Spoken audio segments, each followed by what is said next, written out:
helpful to listen to you later even more loudly. In Jesus' name, amen.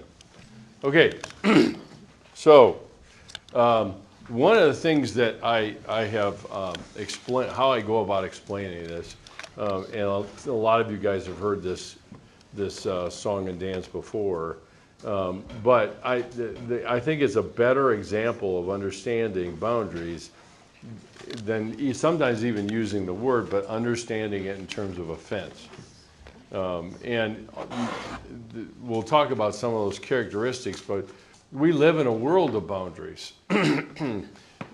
We have a fence around CCU, right? It marks where we are and where we're not, and what we're responsible for and what we're not.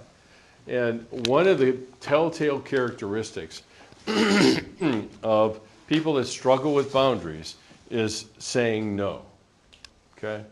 And so some of you guys have seen this video before. It is from the video production team where I was a teaching pastor, and they produced this.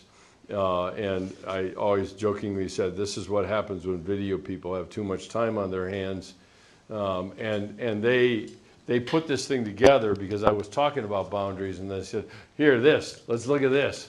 And that's what this is. So it has a heavy tongue-in-cheek aspect to it, which makes it easier to swallow what it is we're seeing. So here it is.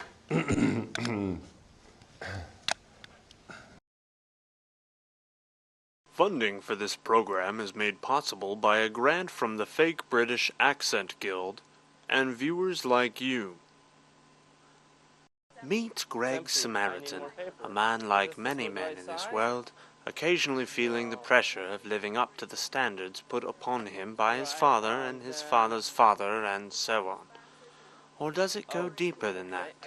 We recently sat down with Greg and asked him about his heritage. I am of the direct lineage of the Good Samaritan. Actually, my great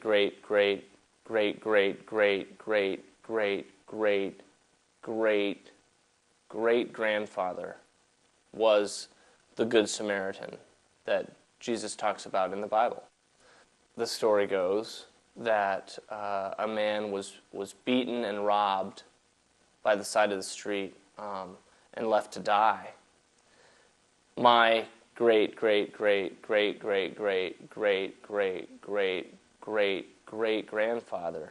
then came upon this man on the side of the road and decided to help him. Hey, Greg. I'm sorry, I can't help it. Just saw this kind of messy right here. Being a good Samaritan at all times to all people, it turns out, can become quite taxing. I'm basically a nice guy. No problem. I care about others. But I'd like a little time for myself. That's good. You know? Because every day I'm doing at least 4 or 5 good deeds when I could be enjoying my time other ways. I guess it's in my blood. I don't really have a choice. I find myself in situations where I need to help others, and I oblige. I follow what my great grandfather did before me. That'd No be problem. awesome. No problem. Thank you. I've got some time, and I'd love to help. So, Can I get you something? actually, you know what? She was before me. Go ahead. No, go ahead. Seriously, go ahead. Go ahead. Yeah, no problem. No problem. I don't even know what I want yet. If I could just have one day a week where I could be selfish and worry about me, have some me time, you know, and I take the phone off the hook because people call me all the time wanting to. Oh, hold on a second. Sorry, I've got to take this. Hello? Oh, hey. No, that's no problem. I'll be right there. It's my friend Tom, and he's moving today. I decided it was time to challenge some of Greg's assumptions about his heritage. Have you ever heard of a parable. Sure. It's a story that Jesus often told to make his point.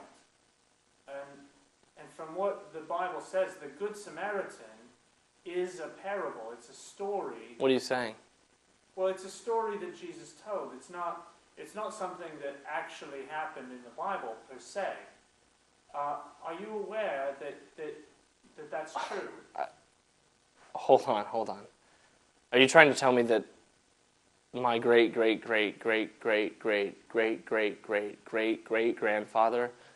is not a real person? Do you want to see my driver's license? It says Greg Samaritan. It's my last name. I mean, all this time you could have been doing whatever you wanted.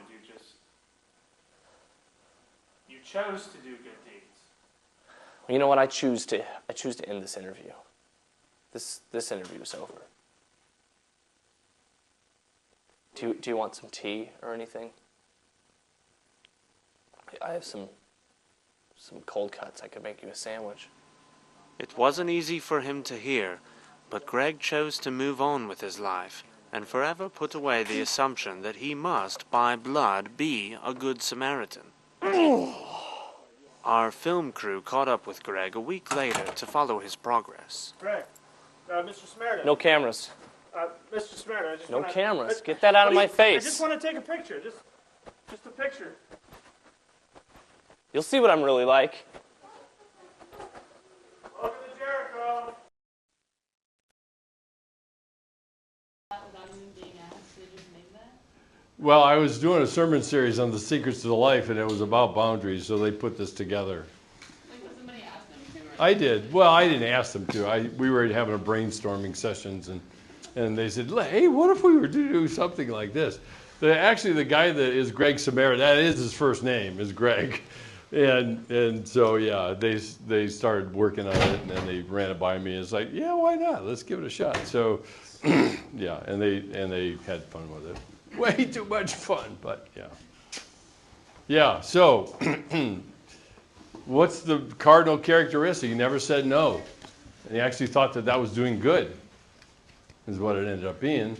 And so, like I said, we live in a boundaried world. There are fences and walls. I don't know, anybody ain't got a moat. What does it do? It demarcates some property that somebody else is responsible for. We certainly have manicured lawns and things like that that are part of it.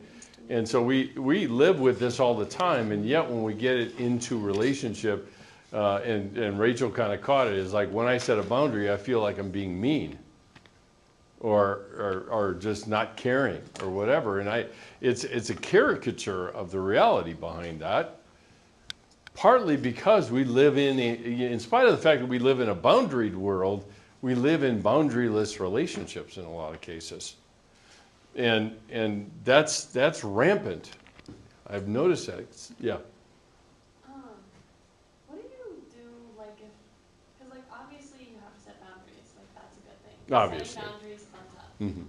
Like, what if, because of the other person in the relationship, like, you have to set the boundary, but, like, what if that would mean, like, costing the relationship because of, like, the way that the other person will react? So who's paying who's inflicting the cost? Like, so, like, if I were to, like, Mm-hmm.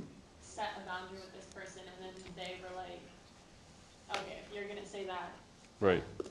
we're done. Like, Okay. this can't be a relationship anymore. Like, Okay.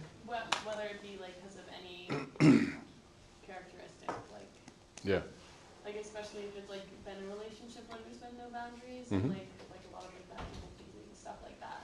So it's, like, if that's what they're used to, Right. is, like, being able to, like, walk all over. Yeah. And then you say, no. Well, if you dramatically do that, that would probably be unwise for Well, one. no, But like, yeah. But, like, you know, like, you're trying to, like, gently place a boundary in Yeah. there, and it's just, like, not And they- received well, or that They well. overreact. Yeah. Well, I think we would all agree people have a right to choose, right? Including cutting off a relationship that's ultimately probably pretty good. So we let them have the right to choose. So they cut off the relationship because you're unwilling, they're unwilling to live with your boundaries. They can. I can't stop somebody from doing that. I feel like I know the answer to this, but like, what if it's like potentially?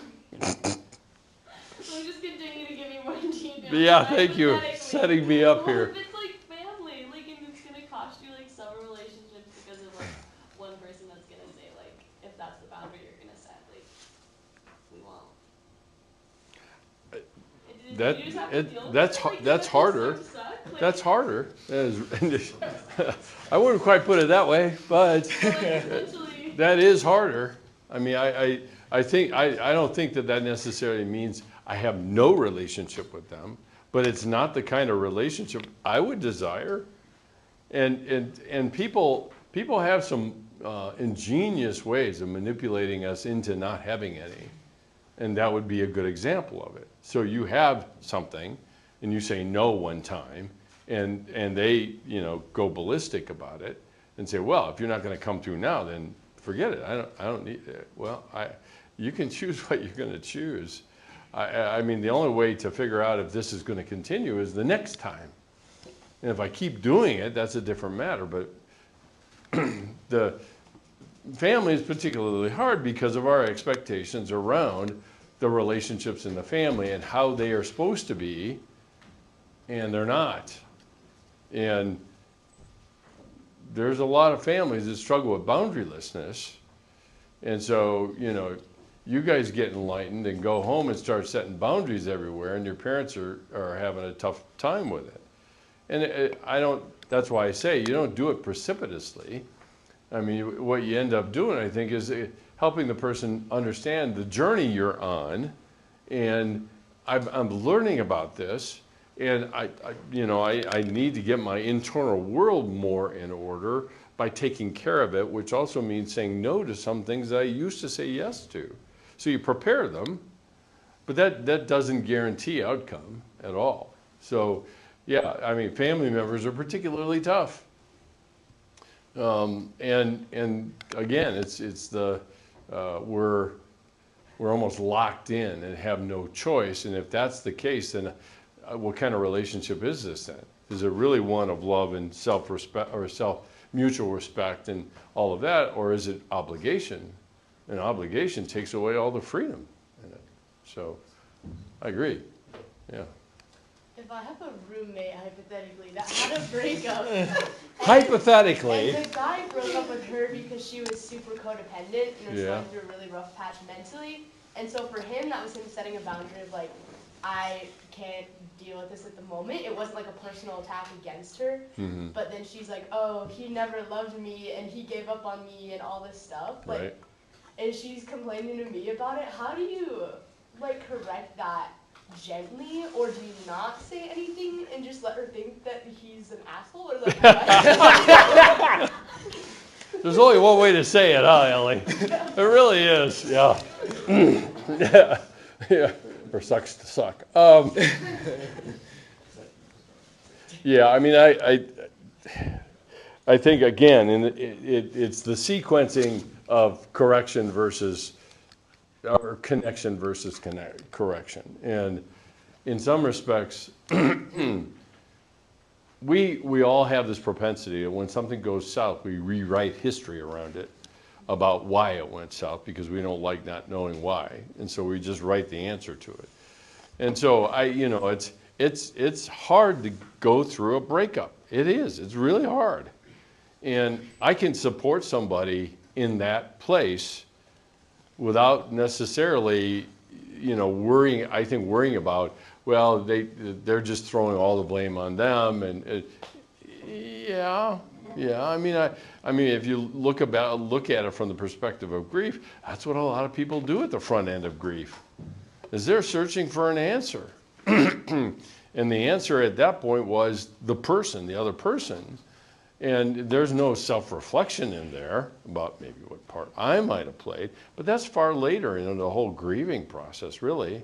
So I think we have to, in some respects, understand, particularly when you have a loss like that you're engaging the person in a grief situation, not in a problem-solving situation. And so I engage it very differently in that regard.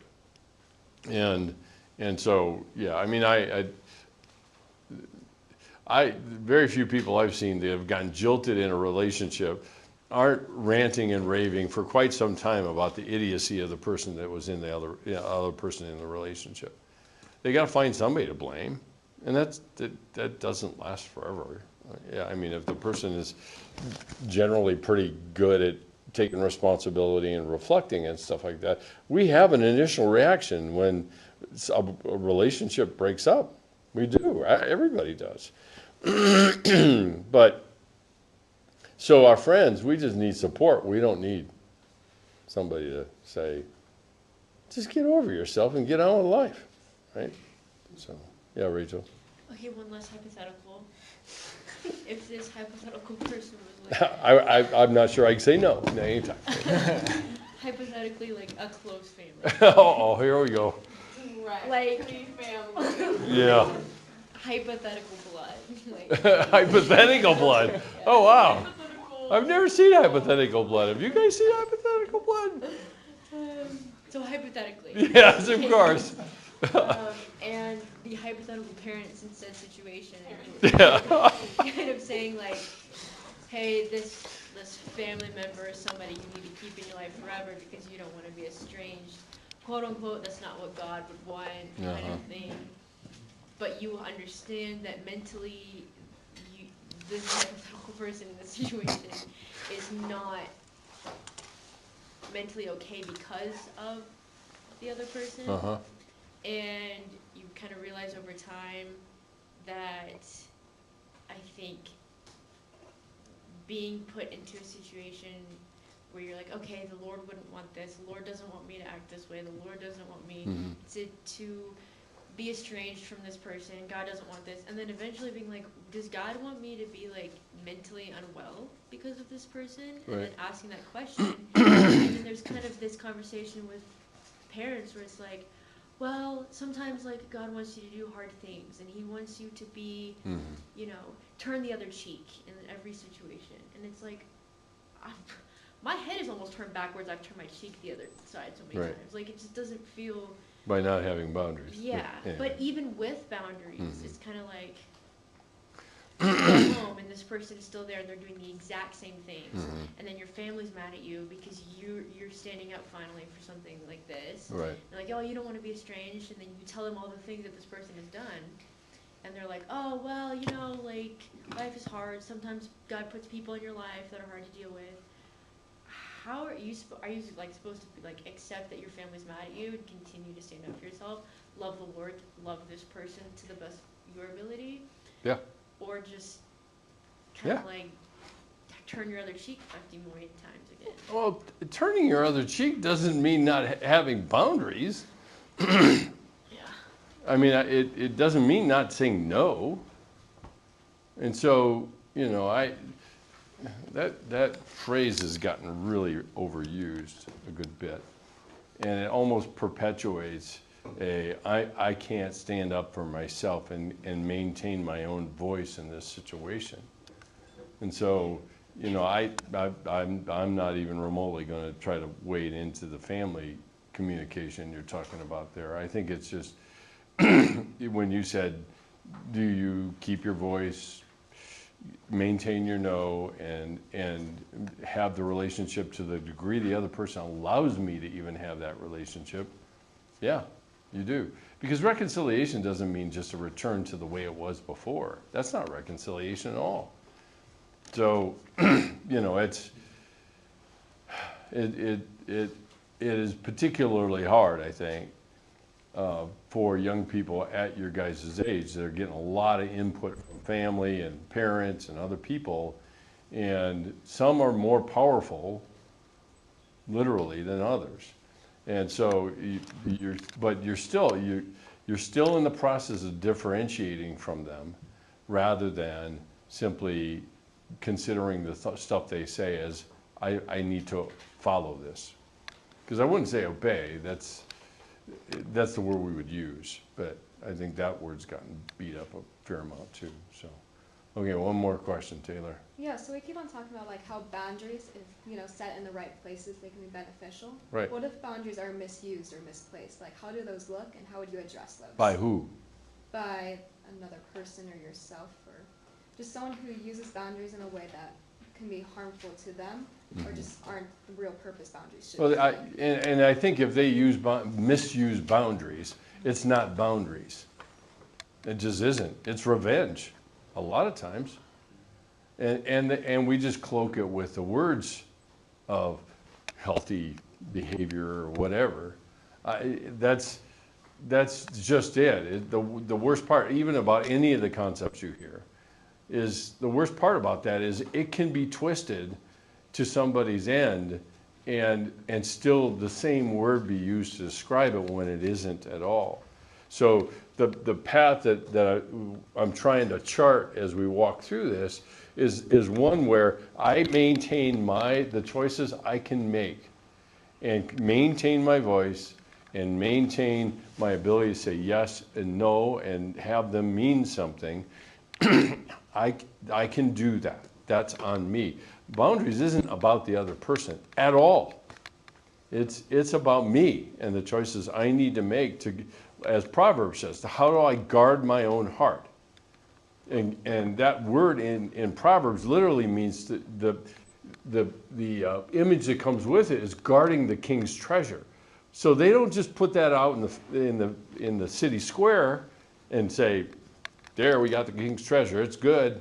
But yet we sometimes treat our hearts that way, rather than putting a fence around it and taking care of it and caring for it. And so, the word has gotten pretty elasticized, I think, in a lot of ways. And that is usually goes to that. I think we end up thinking about boundaries in terms of the other person rather than boundaries in terms of me.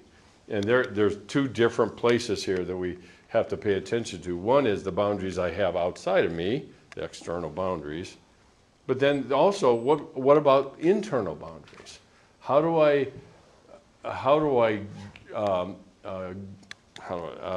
gather all of my resources to get things done?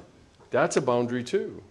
And so, so there's both of those elements to it. Boundaries, and that's the key thing to remember, is it's not about the other person. It's about demarcating what I'm responsible for. That's what a fence is for.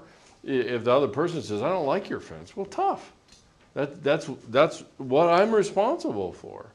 And that's really the backdrop to that. I get a lot of questions, just like the one you asked me, that's usually in terms of the other person and their response to it, or maybe how people have abused it. And that's exactly what muddies the water, I think, around a lot of this stuff. So, okay. So the other thing about boundaries is that we have them in the spiritual world. I just talked a little bit about this. Because ultimately they define our soul. Proverbs, of course, everybody's familiar with this, right? Guard your heart, for it is the wellspring of life. And the imagery behind that word guard or watch is not standing watch over an outlaw. It's taking care to guard something very precious. And I have a story that I'll bring into class next week and read it to you. But it's called The Keeper of the Spring. And it very much makes this point about caring for our heart. And what is our heart? Is it a ditch or a reservoir? Because what comes in a ditch leaves it, but a reservoir is something that holds things, and then out of the overflow, the reservoir is what people benefit from. And so that same thing is true when we're talking about our hearts. So they define our spiritual world. They also define, and you've heard me say this a few times, me and not me. This is one of the earliest things kids learn, is that there is a me and there's a not me. And that's a signal really of their cognitive development and their development in general is that development. Now it annoys parents to no end because they sound a little bit like the seagulls in Nemo. Mine, mine, mine, mine, mine. But the signal to that is mine means I have something to possess, and that possession is me, and I can own myself. So even when Proverbs talks about the heart knows its bitterness and no one else shares in it, yes, because I experience bitterness different than other people do, or I even experience joy differently.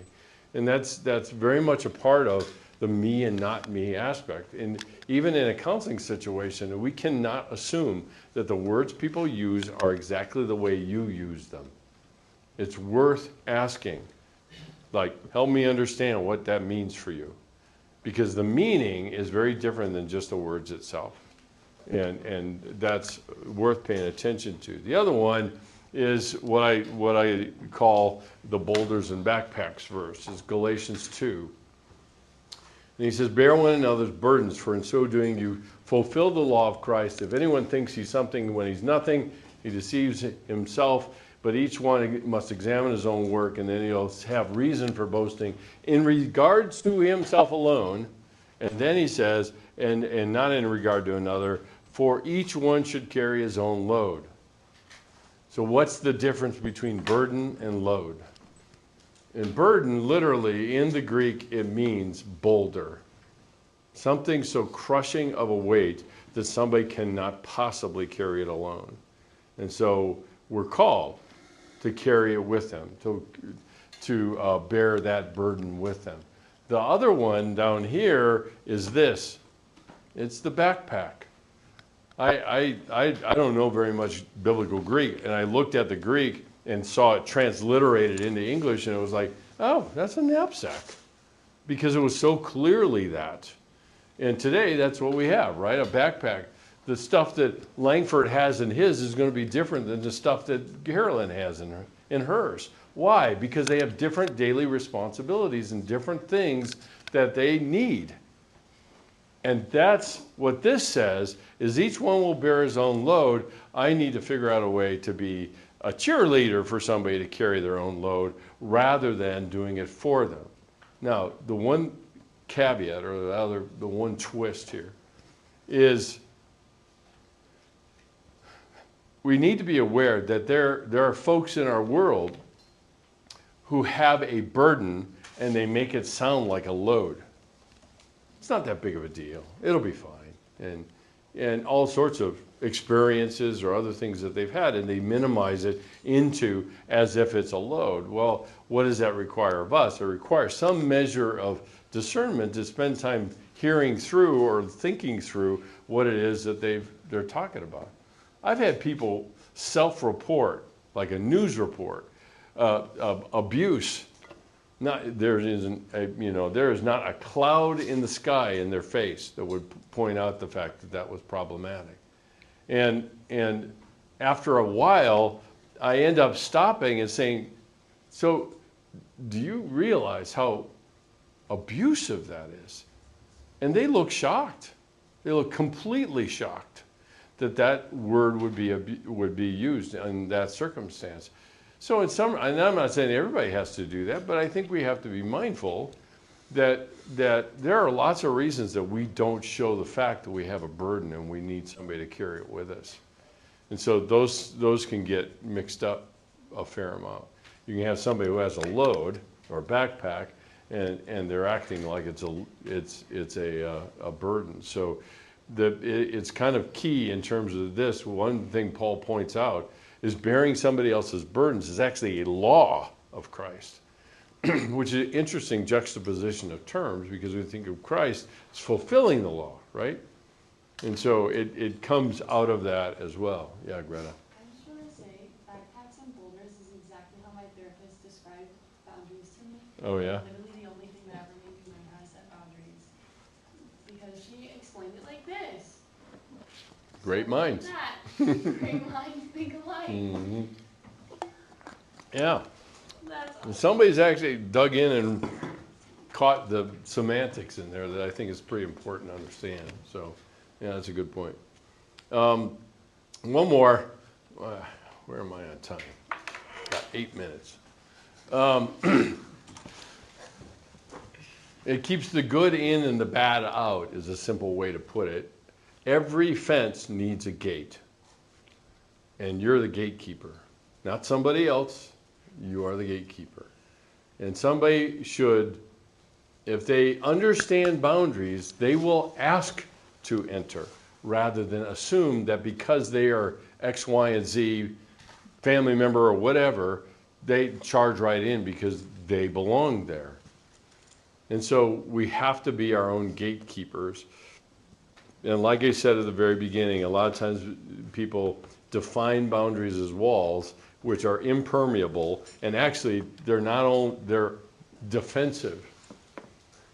That's a defensive posture, right? People go in there to be protected. And so boundaries are not walls in any way, shape, or form. They are an invitation to connect, but with a line between us. You know, they'll be like two neighbors having a conversation over the back fence and talking about whatever it is that's going on. And that's a more appropriate metaphor to understand how boundaries work than anything else. Yeah. So I have someone close to me who's has somebody in their life who takes it is to your glory to overlook an offense of Proverbs 9, 11, way too far. Where it's like never address anything ever. Right. What questions or thoughts go through your head of like, okay, I've been offended. Is this something that I like confront, or is this a situation where it's like it's to my glory to the offense? Yeah, I don't know that there's a hard and fast rule. I think in some respects it's is this going to damage or rupture the relationship, then I need to talk about it. And if it, because we have a lot of emotional kind of bumps and bruises in any relationship, just because we're in relationship with fallen people like us. Yeah. The flip side of that is, you know, it's still, we're charting kind of a middle course. It's like, that's worth talking about, that isn't. Yeah.